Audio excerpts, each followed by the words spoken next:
نحمده ونصلي على رسوله الكريم أما بعد رب اشرح لي صدري ويسر لي أمري واحلل عقدة من لساني يفقهوا قولي۔ دینی رہنمائی کی مجلس نمبر 133 میں سبھی سامعین کی خدمت میں السلام علیکم ورحمۃ اللہ وبرکاتہ عرض ہے۔ آج کی مجلس کا پہلا سوال یہ ہے کہ ہم نے حدیث میں پڑھا ہے کہ نبی اکرم علیہ الصلاۃ والسلام نے فرمایا کہ لا تکونوا امعۃ، تو ہم یہ پوچھنا چاہتے ہیں کہ امعاء سے کیا مراد ہے اور اس حدیث کا کیا مطلب ہے؟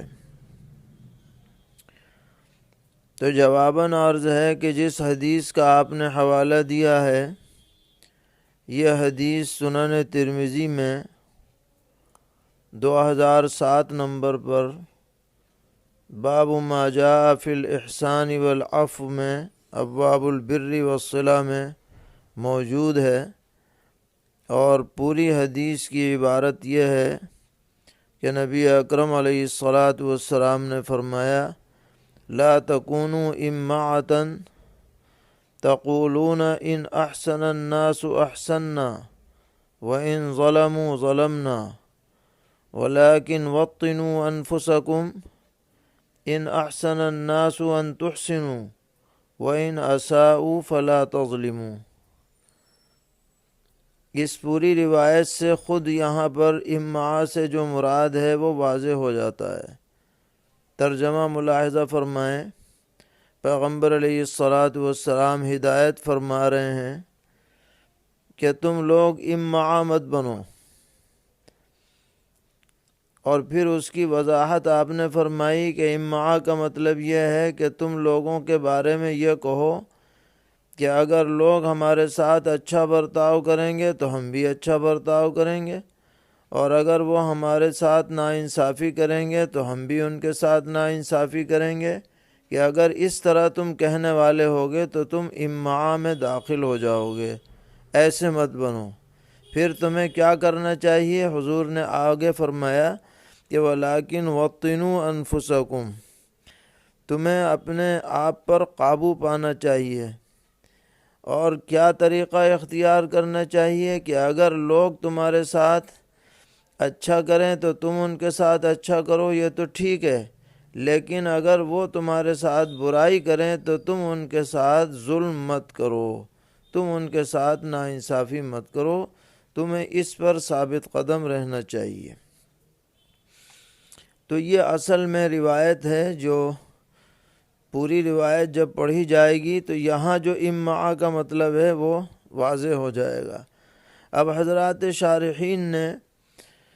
لغوی اعتبار سے اس لفظ کی تشریحات فرمائی ہیں، مختلف تعبیرات منقول ہیں۔ بعض حضرات نے فرمایا کہ امعاء سے مراد ایسا شخص ہے جس کی اپنی کوئی رائے نہ ہو اور ہر ایک کے ساتھ وہ لگ جاتا ہو، حق و باطل کی اسے کوئی تمیز نہ ہو،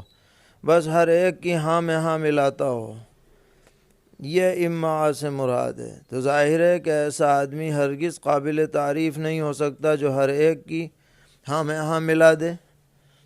اسی طرح بعض حضرات نے اس کو دوسرے لفظ سے تعبیر کیا کہ اس سے اندھا مقلد مراد ہے، کہ جو صحیح غلط سمجھے بغیر بس پیچھے چل پڑا اور اسے اپنی کوئی سمجھ اس کے اندر دخل، اس کا کوئی دخل نہیں ہے، بس پیچھے چلا جا رہا ہے۔ بعض حضرات نے فرمایا کہ امعاء سے مراد طفیلی شخص ہے جو ہر وقت دوسروں پہ نظر رکھتا ہے۔ اسی طرح بعض نے فرمایا کہ اس سے خواہش پرست مراد ہے، کہ جو حق ناحق نہیں دیکھتا بلکہ جو جی میں آتا ہے وہ کرتا ہے۔ بعض نے فرمایا کہ اس سے منتقم مزاج مراد ہے، کہ جس کے اندر بدلہ لینے کا داعیہ ہر وقت رہتا ہے۔ تو بہرحال یہ سب چیزیں امعاء کا مصداق بن سکتی ہیں،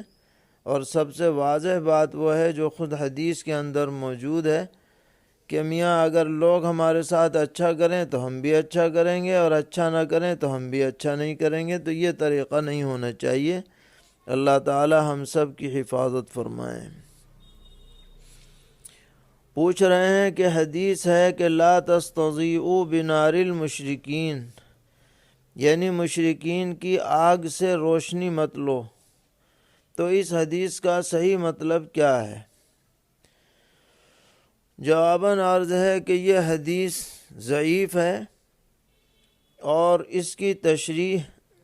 دو طرح سے کی گئی ہے۔ ایک تو یہ کہ یہاں پر آگ سے حقیقی آگ مراد نہیں ہے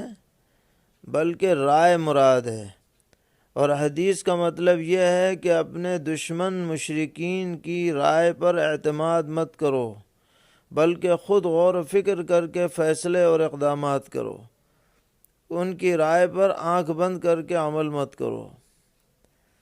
یہ ایک مطلب ہے۔ اور دوسرا مطلب یہ لیا ہے کہ مشرکین کی آبادی سے مل کر کے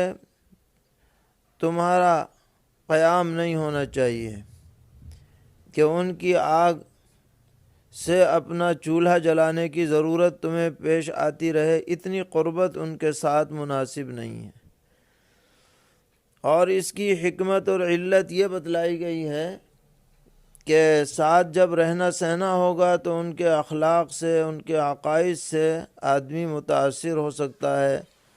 بچوں میں، اہل خانہ کے اندر بھی ان کے اثرات آ سکتے ہیں، ان سے بچنے کے لیے آپ نے یہ ہدایت جاری فرمائی ہے۔ تو یہ بھی ایک طرح سے حکمت آمیز تعلیم ہے۔ دیگر احادیث میں بھی اس کی طرف توجہ دلائی گئی ہے کہ ایسی قربت کے جس سے ان کے اثرات سے آدمی متاثر ہو جائے، یہ صحیح نہیں ہے۔ سوال کرتے ہیں کہ اگر کوئی شخص شراب پی لے تو اس کی کتنے دن کی نماز قبول نہیں ہے، اور اس بارے میں حدیث میں کیا وارد ہے؟ جواباً عرض ہے کہ نسائی شریف میں روایت ہے کہ نبی اکرم صلی اللہ تعالی علیہ وسلم نے ارشاد فرمایا کہ لا يشرب الخمر رجل من امتی فيقبل اللہ منہ صلاة 40 یوما، کہ میری امت کا جو شخص بھی شراب پیتا ہے تو اللہ تعالیٰ 40 دن تک اس کی کوئی نماز قبول نہیں فرماتے ہیں۔ اور علامہ سیوطی رحمۃ اللہ علیہ نے لکھا کہ 40 دن کی قید غالباً اس وجہ سے ہے کہ جو گھونٹ پیٹ میں چلا جاتا ہے شراب کا تو رگ و ریشے کے اندر اور گوشت کے اندر اس کے اثرات 40 دن تک باقی رہتے ہیں، تو جب تک اس کے اثرات باقی رہیں گے اور یہ شراب پیتا رہے گا تو اس کی کوئی نماز، یعنی اس کا کوئی اجر و ثواب نماز کا اسے نصیب نہیں ہوگا۔ اس لیے ہر مسلمان کو بالخصوص شراب نوشی سے، نشے سے، اس طرح کی سب چیزوں سے خود بھی بچنا چاہیے، دوسروں کو بچانے کی بھی کوشش کرنی چاہیے۔ سوال کرتے ہیں کہ جس شخص نے عذر کی وجہ سے تیمم کر کے نماز پڑھی اور بعد میں وہ عذر ختم ہو گیا تو اب کیا جو نمازیں اس نے تیمم کر کے پڑھی ہیں وضو کر کے ان نمازوں کا لوٹانا ضروری ہے؟ جواباً عرض ہے کہ جب عذر کی وجہ سے تیمم اس کے لیے درست ہو چکا ہے تو اس نے جو تیمم کر کے نمازیں پڑھی ہیں وہ سب نمازیں بر وقت درست ہو چکی ہیں، ادا ہو چکی ہیں، بعد میں ان کی قضا کا کوئی مطلب نہیں ہے۔ پوچھتے ہیں کہ وتر کے اندر دعائے قنوت سے پہلے جو تکبیر کہی جاتی ہے وہ واجب ہے یا سنت؟ جواباً عرض ہے کہ اس بارے میں دونوں اقوال فقہا نے نقل فرمائے ہیں، اور زیادہ راجح یہ ہے کہ یہ تکبیر سنت ہے۔ اسی ضمن میں سوال ہے کہ امام کے لیے، امام کے پیچھے مقتدی کے لیے وتر کی نماز میں قنوت پڑھنا واجب ہے یا سنت؟ تو جواباً عرض ہے کہ یہ قنوت مطلقاً واجب ہے، مطلقاً کا مطلب یہ ہے کہ کوئی بھی دعا اس جگہ پر پڑھی جائے گی، خواہ وہ دعائے قنوت کے نام سے جو دعا منقول ہے وہ پڑھے، یا کوئی اور دعا پڑھ لے، ربنا آتنا پڑھ لے، ربنا لا تزغ قلوبنا پڑھ لے، ربنا ظلمنا انفسنا پڑھ لے، کوئی بھی پڑھ لے اس سے یہ واجب ادا ہو جائے گا، بہرحال پڑھنی ہوگی۔ سوال کرتے ہیں رمضان المبارک کے جو روزے فرض ہوئے کہ یہ تدریجاً فرض ہوئے ہیں یا ایک دفعہ میں سب فرض ہوئے؟ جواباً عرض ہے کہ رمضان کے جو پورے روزے ہیں ایک ساتھ فرض ہوئے ہیں پورے مہینے کے، اور اس سے پہلے بعض روایات سے ثابت ہوتا ہے کہ صرف عاشورہ کا روزہ فرض تھا، رمضان کی فرضیت آنے کے بعد عاشورہ صرف سنت رہ گیا اور رمضان کے روزے فرض قرار پائے ہیں۔ سوال ہے کہ شوہر کا انتقال ہو چکا ہے اور اس کی کوئی اولاد نہیں تھی، بیوہ اس کے گھر میں مقیم ہے اور شوہر کے جو رشتہ دار ہیں وہ اس بیوہ کی دیکھ ریکھ کرتے ہیں، سودا سلف لاتے ہیں اور دیگر ضروریات پوری کرتے ہیں، مگر ہے وہ اکیلی، تو کیا اس بیوہ کے لیے اس گھر کو چھوڑ کر اپنے میکے میں جانے کی گنجائش ہے عدت کے دوران؟ جواباً عرض ہے کہ اگر اس کی سب ضرورتیں پوری ہو رہی ہیں اور اسے کوئی وحشت بھی نہیں ہے وہاں رہنے میں، تو بہتر یہی ہے کہ اسی شوہر کے گھر میں وہ اپنی عدت پوری کرے۔ لیکن اگر زیادہ دقت پریشانی آ جائے تو اس کی بھی گنجائش ہے کہ دن دن میں